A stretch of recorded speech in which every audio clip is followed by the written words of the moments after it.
Hello friends, Gautam দাসের digital Facebook পেজে আপনাদের সবাইকে স্বাগত। আপনারা সকলেই জানেন, পশ্চিমবঙ্গের মুখ্যমন্ত্রী মাননীয়া মমতা বন্দ্যোপাধ্যায়ের ঘোষণা অনুযায়ী চলতি বছরের এপ্রিল মাস থেকেই পশ্চিমবঙ্গের সকল বেকার ছেলেমেয়েরা পেতে চলেছে প্রতি মাসে 1500 টাকা করে। আজকে আমি এই ভিডিওর মাধ্যমে আলোচনা করব কারা এই প্রকল্পের জন্য আবেদন করতে পারবেন। তো প্রথমেই জেনে নেব কারা কারা এই প্রকল্পে আবেদনের জন্য যোগ্য। ন্যূনতম মাধ্যমিক পাস হতেই হবে এবং তার চেয়ে বেশি হলে অসুবিধা নেই। আর বয়সটা 22 থেকে 40-এর মধ্যে হতে হবে। আর মুখ্যমন্ত্রীর ঘোষণা অনুযায়ী অন্য কোনো প্রকল্পের সুবিধা পেলে তারা এই প্রকল্পের জন্য এলিজেবল নন।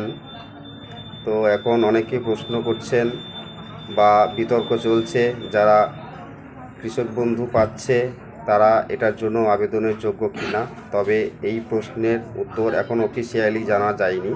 এখন সবচেয়ে যেটা গুরুত্বপূর্ণ প্রশ্ন সেটা হচ্ছে আবেদনটা কোথায় কিভাবে করা হবে। মুখ্যমন্ত্রীর ঘোষণা অনুযায়ী প্রতিটা বিধানসভা কেন্দ্র অনুযায়ী একটি করে ক্যাম্প আগামী 15ই ফেব্রুয়ারি অর্থাৎ আগামীকাল থেকে শুরু হচ্ছে।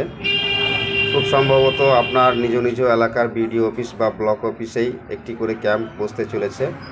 সেখান থেকেই আপনাকে ফর্ম সংগ্রহ করতে হবে, ফর্মটা পূরণ করে আবার সেখানেই জমা দিতে হবে।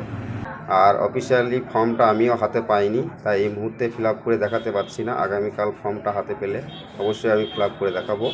তো ততক্ষণ সকলে ভালো থাকবেন, আবার দেখা হবে আগামী কোনো ভিডিওতে।